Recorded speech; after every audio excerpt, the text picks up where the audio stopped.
현대 사회의 가장 큰 위기는 가정이 붕괴되는 것입니다. 코로나 팬데믹 때에 사회적 거리두기와 재택근무의 확대로 부부가 가정에서 계속 함께 있는 시간이 늘어났었죠. 그때 이혼이 증가했다고 합니다. 그래서 코로나와 이혼, 코비드와 디보스가 합쳐진 코비디보스라는 신조어도 생겨났었어요. 왜 부부가 함께 오랜 시간을 더 보내게 됐는데 이혼이 증가하게 됐을까요? 그만큼 부부간에 서로 사랑과 헌신 또 이해가 부족한 현대 사회의 모습을 보여주는 것입니다. 그리고 요즘 젊은 부부들은 자신의 수입을 각자 관리한다고 합니다. 그리고 부부 생활비 통장을 만들어서 한 달에 각자 정해진 금액을 입금하고 그 돈으로 살아간다고 해요. 그런데 이 생활비 통장이 합리적인 것처럼 보이지만 부부 갈등의 중요한 원인으로 떠오르고 있대요. 왜인 줄 아십니까? 이 부부 생활비 통장은 가정에서 공동으로 지출할 것만 써야 돼요.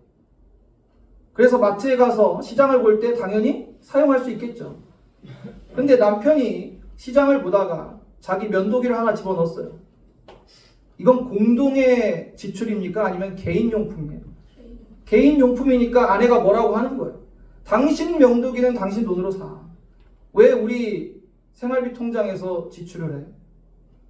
반대로 아내가 여성용품을 샀어요. 그럼 남편이 얘기하는 거예요. 아니 이건 당신 개인 돈으로 사야지. 당신 거잖아. 여러분 너무 각박하지 않아요? 실제로 있었던 일들이래요. 또 어떤 일이 있냐면 이런 명절에요. 양가 부모님한테 선물을 하잖아요. 당연히 이거는 생활비 통장으로 지출해야 되는데 예를 들어 시댁에는 10만 5천 원짜리 선물을 드렸는데 친정에는 9만 5천 원짜리를 해요. 뭐 드리는 상품에 따라서 가격이 조금 비슷한데 차이가 있을 수 있잖아요. 그 10,000원 차이 때문에 싸우는 거예요. 왜 시댁에는 10만 5천 원이고 우리 친정에는 9만 5천 원이냐. 실제로 요즘 젊은 부부들 이혼할 때 이 생활비 통장 공동 지출 부분에서 갈등이 생겨서 이혼한 부부가 엄청 많대요. 깜짝 놀랐습니다. 가정 안에서도 이렇게 개인주의가 있다는 모습이 참으로 안타까운 것 같아요. 서로 가장 사랑하고 가장 큰 위로와 힘이 되어야 하는 가정에 부부간에 사랑과 존중이 사라지고 부모와 자녀 간에도 신뢰와 유대감이 무너져 내리고 있어요. 더욱이 이러한 시대적 상황 속에 젊은이들은요, 결혼 자체를 꺼려해요. 차라리 결혼 안 하고 혼자 살겠답니다. 가정의 붕괴를 막기 위해서 우리 신앙인들은 기억해야 될 것이 무엇이겠습니까? 가장 먼저 가정은 하나님이 직접 만드셨다는 것을 기억해야 합니다. 하나님이 가정의 주권자가 되십니다. 가정의 주인은 하나님이세요. 우리의 가정을 온전하게 세워주실 분도 오직 하나님 한 분뿐이십니다. 가정이 붕괴하는 시기라고 하지만 하나님이 중심된 가정은 견고하게 설 줄로 믿습니다. 가정은 하나님의 창조 질서에 있어서 가장 기본적인 사회 단위이며 교회와 함께 하나님이 직접 세우신 신적 기관이에요. 가정이란 부부를 중심으로 하여 자녀들과 함께 살아가는 공동체입니다. 즉 가정은 부모를 중심으로 자녀들과 한 지체, 한 몸이 돼서 서로 사랑하고 아끼고 슬프거나 기쁘거나 함께해야 될 공동의 운명체라는 거예요. 가정은 무엇과도 포기할 수 없는 가치입니다. 지키고 가꿔야 될 하나님이 주신 소중한 공동체인 것을 기억하시기를 바랍니다. 제가 전에 사역했던 교회에 한 여자 집사님이 이런 고민을 상담하신 적이 있어요. 굉장히 하나님께 대한 열심이 있으신 분인데 교회에서 봉사를 열심히 하세요. 그 집사님이. 그러다 보니까 가정을 이렇게 돌보는 일을 좀 소홀히 할 수밖에 없는 상황들이 자꾸 부딪히는 거예요. 남편도 자녀들도 다 예수님 믿고 교회를 다니지만 이 여자 집사님이 너무 교회 봉사하는데 열심을 내다 보니까 밥도 제대로 안 차려주고 막 교회 가서 봉사하고 막 그런다는 거예요. 그래서 막 이 집사님이 어떻게 해야 되나 고민 상담을 했어요. 그래서 제가 이렇게 말씀드렸습니다. 집사님이 교회에서 봉사하시는 그 일은 집사님이 아니라도 다른 사람이 할 수 있지만 집사님 가정을 돌보는 일은 집사님밖에 하실 수 없습니다. 가정을 돌보는 걸 소홀히 하지 마십시오. 가정을 먼저 돌보고 그 다음에 교회에서 봉사하십시오. 여러분, 이단 사이비들의 특징이 먼저 아십니까? 가정을 파괴시켜요. 가정이고 남편이고 자녀고 다 버리고 와서 봉사하라, 헌금하라. 그게 이단 사이비들 특징이에요. 그런데 하나님께서는 그렇게 말씀하시지 않아요. 가정을 돌보지 않는 자는 불신자보다 악하다고 했어요. 여러분 소중히 여기시고 가정을 잘 돌보시기를 주님의 이름으로 축원합니다. 그럼 이 가정의 시작은 언제입니까? 하나님께서 가정을 만드신 이유는 무엇일까요? 창세기 1장 27절을 함께 읽어보겠습니다.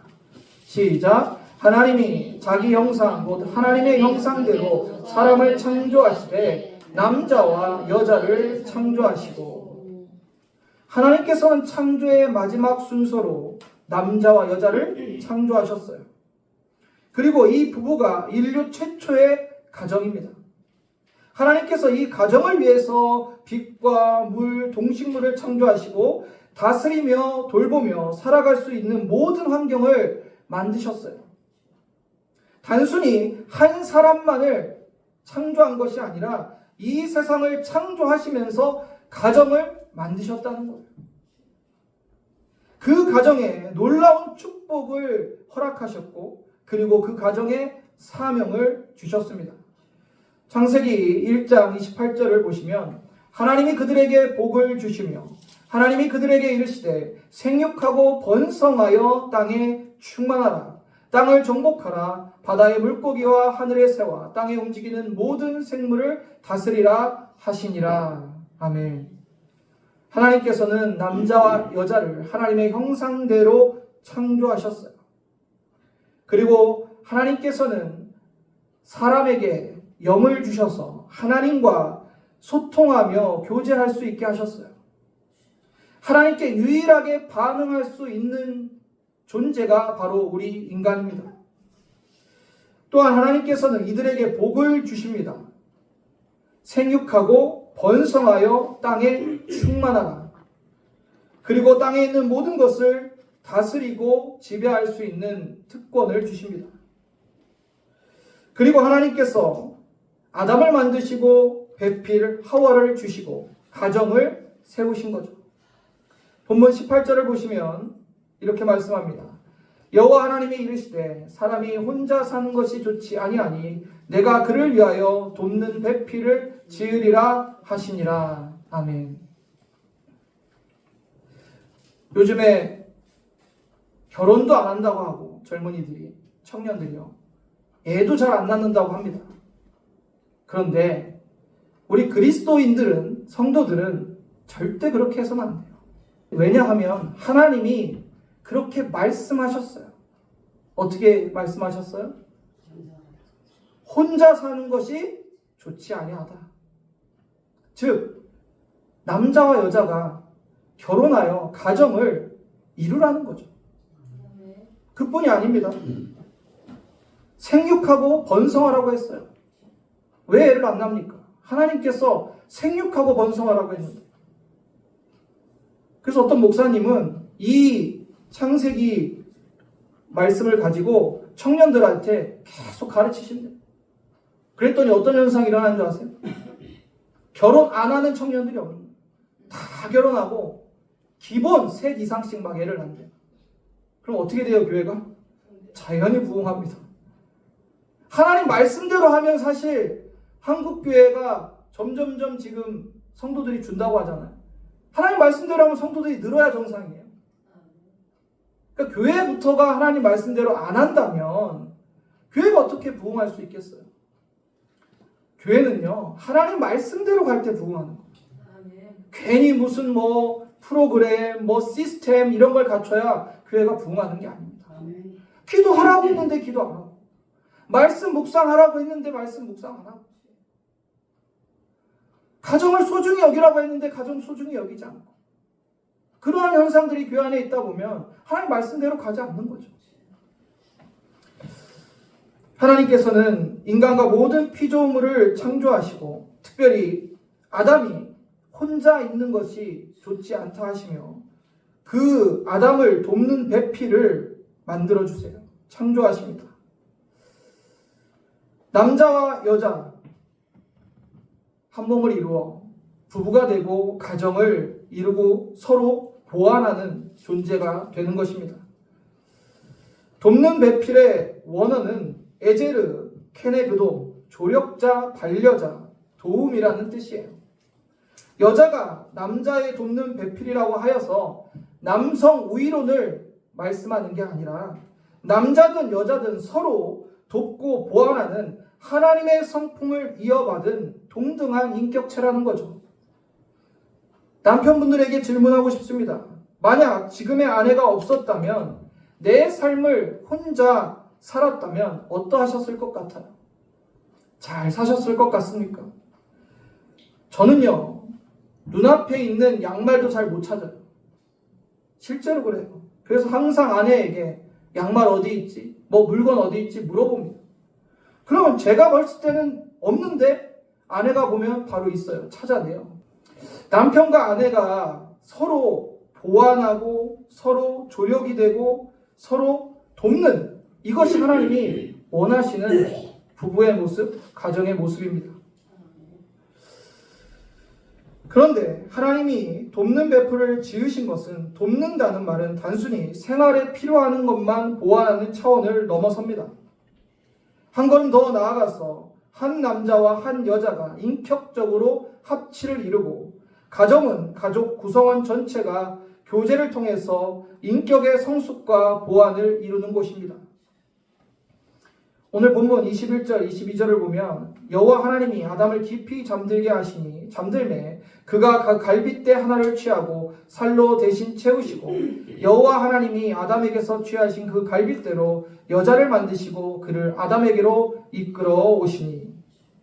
하나님께서는 당신의 능력으로 아담을 깊이 잠들게 하신 후에 그 갈빗대를 취하여 여자를 창조하셨어요. 그리고 성경은 하와를 아담에게 이끌어 오셨다라고 기록합니다. 여기서 이끌어 오다는 인도하다, 입장하다, 누구누구에게로 데려오다라는 뜻입니다. 결혼식을 할 때 신부 아버지가 신부를 이끌어 신랑 손에 맡기듯이 하나님께서 여자를 아담에게 데려오셨다는 거예요. 즉 부부는 누가 짝지어 주신 거예요? 하나님이 짝지어 주신 거예요. 뭐 내 남편이 마음에 안 들고 내 아내가 마음에 안 드는 분들도 계시겠죠. 그런데 내가 선택한 것이 아니라 하나님께서 짝지어줬다는 것을 믿으시길 바랍니다. 하나님께서 짝지어 주셨기 때문에 우리는 내 아내, 내 남편을 더욱 소중히 여기셔야 돼요. 여러분, 남자의 존재만으로 진정한 피조물로서의 하나님의 형상을 반영할 수 없고, 또한 여자도 그러합니다. 말씀을 통해 하나님께서 여자를 창조하셔서 아담에게 주셨다는 것은 그것을 의미하는 거예요. 그것으로 말미암아 창조가 비로소 완성되었다는 것을 말씀하고 있는 것입니다. 그러니 남편과 아내가 서로에게 얼마나 귀한 존재입니까? 서로가 하나가 되었을 때 비로소 진정한 하나님의 형상을 반영할 수 있는 것입니다. 오늘부터라도 그래, 내 남편이, 내 아내가 있어서 내가 하나님의 형상을 반영할 수 있음에 귀하게 여기시고 서로 사랑하시기를 바랍니다. 아담은 하나님께서 그의 배필 하와를 창조하시다 기쁨과 감격 속에 어떻게 고백합니까? 본문 23절에 같이 읽어볼까요? 시작. 아담이 이르되 이는 내 뼈 중에 뼈요 살 중에 살이라. 이것이 남자에게서 취하였은즉 여자라 부르리라 하니라. 아담이 자신의 배필을 맞이하고 기쁨과 감격 속에 이렇게 고백한 거예요. 내 뼈 중에 뼈요, 내 살 중에 살이라. 아담은 다른 피조물에서 자신의 반려자를 찾을 수가 없었습니다. 오직 하나님께서 창조하신 돕는 배필 하만이 아담의 반려자였어요. 남편분들은 아내를 바라볼 때 이러한 기쁨과 감격 속에 바라보시길 바랍니다. 얼마나 귀한 배필이에요. 하나님께서 나에게 짝지어 주셨을까? 내 뼈 중에 뼈요, 살 중에 살이라고 고백할 수 있어야 돼요.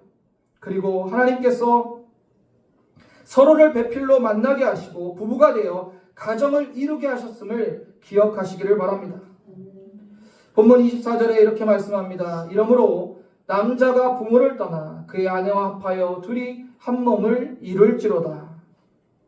하나님의 복에 근거하여서 가정은 출발하고 두 인격이 하나로 결합되고 두 몸이 한 몸을 이루는 신비로움입니다. 에베소서 5장 28절에 이렇게 말씀합니다. 이와 같이 남편들도 자기 아내 사랑하기를 자기 자신과 같이 할지니 자기 아내를 사랑하는 자는 자기를 사랑하는 것이니라. 부부가 서로가 서로를 자신의 몸같이 사랑하라고 말씀하십니다. 1982년 4월 10일에 미국의 한 시민이 알제리아에서 죽었습니다. 그로부터 31년이 지난 어느 날 미국 정부는 군함을 알제리아로 보내어 그 시민의 유해를 미 본국으로 모셔오도록 결정했습니다. 군함이 알제리아에서 유해를 싣고 도착하는 그 시간에 뉴욕에는 유해를 영접하러 나온 군중으로 인산인해를 이루었어요.